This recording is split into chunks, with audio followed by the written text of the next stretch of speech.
नमस्कार मित्रों, मैं महेंद्र देवड़ा कोचिंग सेंटर बनार जोधपुर के इस ऑनलाइन प्लेटफॉर्म पर आपका हार्दिक स्वागत करता हूं। आज हम राजस्थान का भूगोल के अंदर जो हमारा नया टॉपिक है कृषि एवं फसलें के बारे में, तो इसमें हम क्या करेंगे, तो सबसे पहले तो बेसिकली चीज़ों से शुरुआत करेंगे।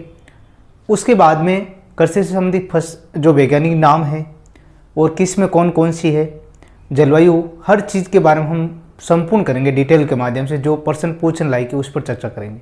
तो सबसे पहले बात करते हैं फर्स्ट नंबर प्रश्न पर कि राजस्थान में मानसून का जुआ किसे कहा जाता है। चाहे राजस्थान में क्यों हो, चाहे भारत के अंदर का हो, तो मानसून का जुआ किसको बोलते हैं दोस्तों? सबसे पहले तो है बात आती है कृषि को ही कहते हैं, मानसून का जुआ बोलते हैं। अब देखो इसमें क्या होता है कि भाई राजस्थान के अंदर कितने प्रतिशत लोग कृषि पर, आजीविका पर, कृषि और पशुपालन है। जैसे मान लो हमारे इंडिया के अंदर मिश्रित अर्थव्यवस्था के रूप में कृषि और पशुपालन को जानते हैं हम, ठीक है। तो इस प्रकार जैसे राजस्थान के अंदर की बात करते हैं तो 62% लोग क्या है, कृषि और व्यावसायिक उनकी गतिविधियों पर निर्भर रहते हैं, ठीक है। तो 62%। अगर जैसे मान लो बंजर भूमि की बात करते हैं जिस पर कुछ भी नहीं उगाते, तो लगभग 20% जो जमीन क्या है, बंजर भूमि है। ये भी ध्यान रखना, बंजर भूमि क्यों, ऐसे प्रश्न भी पूछ सकते हैं, एक बार पूछा हुआ है बंजर भूमि के बारे में, ठीक है। अब देखो आगे बात करते हैं, भारत में हरित क्रांति के जनक कहलाते हैं। भारत के अंदर हरित क्रांति के जनक कौन कहलाते हैं, उनके नाम क्या है? वो है डॉक्टर MS स्वामीनाथन। ये ध्यान रखना आप, डॉक्टर MS स्वामीनाथन। अब देखो हरित क्रांति की शुरुआत कब होती है, ये सन भी पता होना चाहिए। हरित क्रांति की शुरुआत होती है 1966, 66 और 1967 के अंदर, 67-67 के अंदर क्या होती है, हरित क्रांति की शुरुआत होती है, ठीक है। हरित क्रांति क्या है, गेहूं, धान वाली फसलों में बढ़ोतरी के लिए नई किस्में बोनी, किस्में जो इनकी शुरुआत हुई थी नई किस्मों का। इस प्रकार जो हिंदुस्तान के अंदर क्या होती है, एक खाद्यान्न जो क्रांति शुरुआत होती है। अब जैसे मान लो ऐसा प्रश्न पूछ ले, श्वेत क्रांति से संबंधित है। श्वेत क्रांति किससे संबंधित है दोस्तों? वो है दुग्ध उत्पादन को बढ़ावा देना, डेयरी उद्योग को बढ़ावा देना, और उनके जनक माने जाते हैं वर्गीज कुरियन। ये भी प्रश्न हम करेंगे, जो आगे पढ़ेंगे डिटेल के माध्यम से, उस समय पूरा करेंगे, ठीक है। जैसे मान लो राजस्थान में राष्ट्रीय खाद्य सुरक्षा मिशन में किन फसलों को सम्मिलित किया गया है? राष्ट्रीय खाद्य सुरक्षा मिशन है जो 2013 के अंदर चला था। अब देखो इसके अंदर है किन किन फसलों को सम्मिलित किया गया है। जैसे गेहूं वाली है, गेहूं है, दालों वाली है, व्यावसायिक फसलें, इनको क्या है, शामिल किया गया है। ये भी ध्यान रखना। और देखो मैं बताना चाहता हूं, इसमें भी हम क्या करेंगे, जो कृषि विभाग से संबंधित कंटेंट होगा, जिसमें नई नई जो प्रोजेक्ट लाएंगे या कोई स्कीम आएगी या नए नए जो संशोधन होंगे, उसके बारे में मैं अलग वीडियो के माध्यम से करेंगे, जो जिससे क्या बाहर जाने की कोई संभावना नहीं है। अब देखो क्षेत्रफल की दृष्टि से राजस्थान का सबसे बड़ा कृषि जलवायु खंड कौन सा है? क्षेत्रफल के अनुसार की बात करते हैं तो वह है शुष्क पश्चिमी क्षेत्र। शुष्क पश्चिमी क्षेत्र क्या है, क्षेत्रफल की दृष्टि से सबसे बड़ा कृषि जलवायु खंड वाला क्षेत्र है। अब देखो आगे बात करते हैं, क्षेत्रफल की दृष्टि से राजस्थान का सबसे छोटा कृषि जलवायु खंड कौन सा है? बहुत अच्छा प्रश्न पूछा, क्षेत्रफल की दृष्टि से पूछते तो वो है आर्द्र भूमि दक्षिण पूर्व क्षेत्र, दक्षिण पूर्व क्षेत्र है। ये ध्यान रखना आप।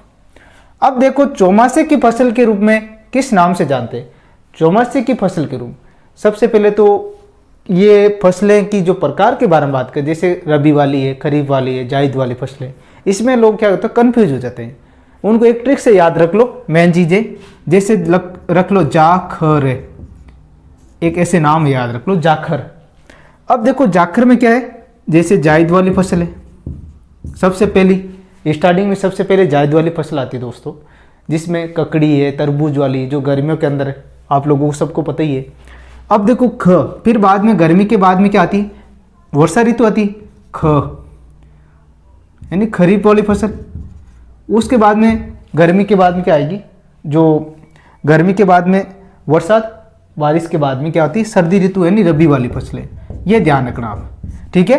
तो इस प्रकार हम याद रख सकते हैं। ये जैसे मान लो अप्रैल मई के आसपास में जायद वाली जो फसलें होती है ना, ककड़ी है, तरबूज है, ठीक है, खरबूज है, ये वाली। और खरीफ के अंदर कौन सी फसलें, यानी वर्षा बारिश वाली, जैसे मान लो मूंग, बाजरा, ज्वार, है ना, मोट, इस टाइप। और रबी के अंदर आपको पता ही है सर्दियों के अंदर गेहूं है ना, ये वाली जो जीरा, सरसों, ये। अब देखो चौमासे की फसल के नाम से किस फसल को जानते? अब चौमासा बोलते बारिश ऋतु को, वही है खरीफ वाली फसल। कौन सी दोस्तों? खरीफ वाली। अब देखो उनालू फसल का अर्थ क्या है? उनालू जो सर्दियों के अंदर बोते हैं, नवंबर दिसंबर के आसपास, और काटते कब है? गर्मी के अंदर, जैसे मार्च अप्रैल के आसपास, मार्च और अप्रैल के आसपास। तो वो फसल कौन सी है? रबी वाली फसल है, ये ध्यान रखना आप, ठीक है। आगे बात करते हैं, गेहूं किस फसल की उपज है? अब यहाँ पर जैसे मान लो 2-3 नाम कोई भी एक्स्ट्रा दे दिया, गेहूं दे दिया, जीरा दे दिया, सरसों दे दिया, ठीक है। तो ये पता होना चाहिए आपको कि भाई रबी की है, खरीफ की है या जायद की है। तो इसमें ध्यान रखना, ये गेहूं रबी की फसल है दोस्तों, रबी की फसल है, ठीक है। और इसमें देखो महीने का क्रम भी पूछ सकते हैं, ये भी ध्यान रखना आपको, कब बोई जाती है, कब काटी जाती है। इसमें बारे में हम जो अलग अलग किस्मों के बारे में पढ़ेंगे, उसमें किस्मों के बारे में भी प्रश्न पूछ सकते हैं कि निम्नलिखित में से गेहूं की किस्म कौन सी है। जैसे मान लो 3077 दे दिया, ठीक है, 1482 दे दिया, कल्याण सोना है, और एक कोई दूसरा नाम दे दिया, जैसे मान लो कोई सरसों वाली किस्म डाल दी, तो ऐसे प्रश्न भी पूछ सकते हैं, ठीक है। जो मान लो जीरा की दे दिया, वैज्ञानिक नाम दे दिया, और 3 अलग नाम दे दिए कोई भी, जैसे क्यूमिनम, साइमिनम, कैप्सियम, गेहूं का टेटिकम, एस्टिवम, जैसे बाजरा दे दिए, पेनिसिटम, ग्लूकोम, इस टाइप प्रश्न भी पूछ सकते हैं। तो ये भी हमें पता होना चाहिए। अब देखो स्थानांतरित कृषि को राजस्थान में किस नाम से जाना जाता है? बहुत अच्छा प्रश्न है। इसमें देखो 3-4 टाइप ध्यान रखना। स्थानांतरित कृषि को बोलते हैं वालरा कृषि, सबसे पहली बात है वालरा, या स्थानांतरित भी कह सकते हैं, और या बोलते हैं विस्थापन। विस्थापन कृषि भी एक नाम दिया हुआ है, विस्थापन कृषि, ठीक है। अब देखो एक और नाम है झूम कृषि, ये भी ध्यान रखना, झूम कृषि एक स्थानांतरित कृषि, जो आप अभी ये लिखा हुआ है स्थानांतरित कृषि के रूप में। तो इस टाइप ये प्रश्न पूछ सकते हैं। और ये कृषि कहाँ पर की जाती है? आदिवासी क्षेत्रों के अंदर, ठीक है। वो क्या करते हैं, एक स्थान पर पेड़ पौधे को काट कर वहाँ पर खेती करके जो वो अनुपजाऊ होती है भूमि, उसके बाद आगे की ओर चले जाते हैं। तो इस प्रकार की कृषि को बोलते हैं स्थानांतरित कृषि, वालरा कृषि, झूम कृषि, ठीक है, विस्थापन कृषि भी कह सकते हैं, यानी एक स्थान से दूसरे स्थान जाना। अब देखो भूमि की उर्वरता बढ़ाने के लिए कौन सी फसल उगाई जाती है? इससे पूर्व थोड़ा सा एक और कर लें। स्थानांतरित कृषि के अंदर जिले की बात करते हैं, डूंगरपुर, बांसवाड़ा, ठीक है, उदयपुर वाला क्षेत्र या सिरोही का हो, यानी डूंगरपुर बांसवाड़ा क्षेत्र, डूंगरपुर है, बांसवाड़ा है, वागड़ प्रदेश के अंदर बांसवाड़ा, ये वाला क्षेत्र के अंदर, ठीक है। अब देखो भूमि की उर्वरता बढ़ाने के लिए कौन सी फसल उगाई जाती है? भूमि की उर्वरता के लिए क्या करते हैं भाई, कृषि वैज्ञानिक भी यही कहते हैं कि भाई 2-3 साल पर कृषि करने के बाद 1 साल के लिए उनको पड़ा रहने दें, जिससे क्या होगा, कृषि के जो मृदा के अंदर क्या हो, उनकी उर्वरता में बढ़ोतरी हो, ठीक है। तो कहने का मतलब है इसमें उड़द और मूंग की फसल लाभदायक बता रही, क्यों? इनकी जड़ों के अंदर भी क्या होता है, राइबोसोम, जो कल्चर के माध्यम से पौधे के अंदर और मृदा के अंदर नाइट्रोजन स्थिरीकरण का भी कार्य होता है। इस टाइप क्या होता है, प्रश्न पूछते हैं। अगला 11वां प्रश्न, जल में किसकी अधिकता से सारी हो जाती है? यानी जल में किसकी अधिकता से ये भूमि जो सारी हो जाती है, वो है आपका NaCl, जिसको बोलते हैं सोडियम क्लोराइड। सोडियम क्लोराइड की वजह से क्या होता है, सारिता हो जाती है, क्लोराइड, या इसको बोलते हैं नमक, लवणी जो पानी के माध्यम से क्या हो जाती है, भूमि सारी हो जाती है। अब देखो राज्य में सर्वाधिक धनिया का उत्पादन किस जिले में होता है? धनिया का ध्यान रखना दोस्तों, कोटा, बारा, झालावाड़ वाला क्षेत्र है ना, हाड़ौती प्रदेश के अंदर है। सबसे पहली बात तो ये है, धनिया सबसे ज़्यादा, जैसे 12 जिले की बात है, ठीक है, 12। अब देखो आगे बात करते हैं, राजस्थान के कौन से कृषि जलवायु खंड में सोयाबीन की खेती महत्वपूर्ण स्थान रखती है? सोयाबीन की देखो खेती के बारे में बात करते हैं तो सबसे ज़्यादा कौन से क्षेत्र है? आर्द्र दक्षिण पूर्व क्षेत्र, दक्षिण पूर्व क्षेत्र के अंदर सबसे ज़्यादा होती है। अब देखो राजस्थान राज्य में सर्वाधिक क्षेत्रफल पर किस फसल की खेती की जाती है? सर्वाधिक क्षेत्रफल पर कौन सी फसल की खेती की जाती है? वो की जाती है बाजरा की, बाजरा। अब देखो कौन से क्षेत्र पे की जाती है? पश्चिमी राजस्थान के अंदर सबसे ज़्यादा होती है। बाजरा उत्पादन में भारत में राजस्थान का प्रथम स्थान आता है। कौन सा स्थान आता है दोस्तों? प्रथम स्थान आता है। अब देखो आगे बात करते हैं। अब इसमें अंदर जैसे एक ये भी प्रश्न पूछते हैं, ग्रीन ईयर रोग से संबंधित कौन सी फसल है? ग्रीन ईयर रोग, ग्रीन ईयर रोग या जोगिया रोग भी बोलते हैं इनको। ग्रीन ईयर रोग से संबंधित कौन सी फसल है? वो है बाजरे की फसल। इस टाइप 3-4 टाइप प्रश्न पूछ सकते हैं। किस जिले में हमें अधिकतम भोजन ऊर्जा उष्णता कैलोरी मिलती है? किस जिले की बात करें? देखो अब ये जिले के अंदर देखो श्री गंगानगर है, ये ध्यान रखना, श्री गंगानगर। अब देखो क्यों कहते हैं कि यहाँ पर गेहूं की पैदावार सबसे ज़्यादा होती है? गेहूं है चावल की, ठीक है, श्री गंगानगर हनुमानगढ़ के वाला क्षेत्र के अंदर।